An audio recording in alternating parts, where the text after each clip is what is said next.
So here's a problem. We have to find maximum subarray. So given an array of numbers and given a target, find the maximum addition of the given numbers according to the target.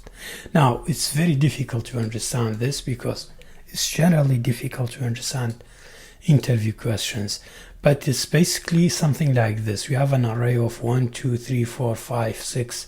We have a target of 3.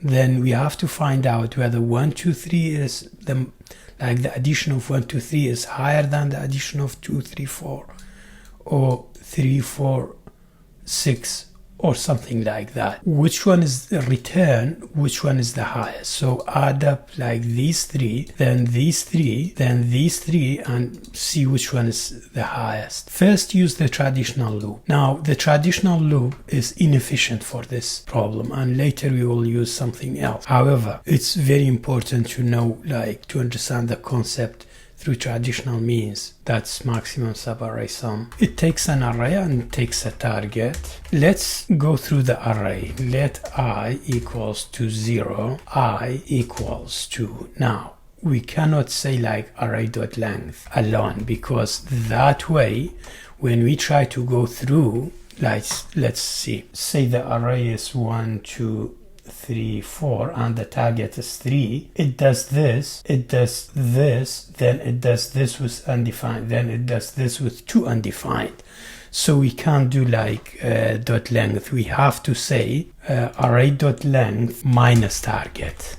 So whatever the target is, go through the length of the array but minus target, then I plus plus. So now we are going through the array with this, except let's say let's just const IRR equals to 2, 6, 3, 34, something like this. Const target equals to 3. If we do it with for loop, we need a nested loop. So we need let j equals to I, and I'll tell you why now. J is smaller than I plus target j plus plus. So what does it mean? So we go through this array. However, it comes here I, it goes through j.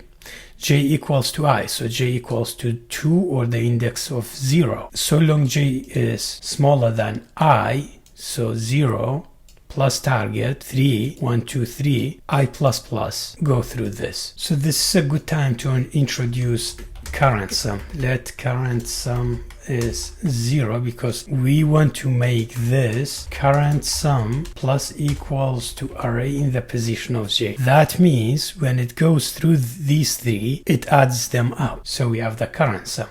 And let's introduce the max sum. Let max sum equals to 0. Now we have the max sum, which is not yet set. We have the current sum. The current sum is basically we go through this array once, then we go nested with all three of them and add them up together. So what we can do is max sum is equal to math.max. Math.max finds the maximum between numbers. We do current sum and max sum. So this returns the highest, and let's return max sum. And if we do console.log max subarray max sum array and target, let's see what we have. So if we go here and do this, we have 43 console.log current sum. Actually, let's put it here and see what we have. Let's name it current sum, something like that. Let's see what we have. So at first we have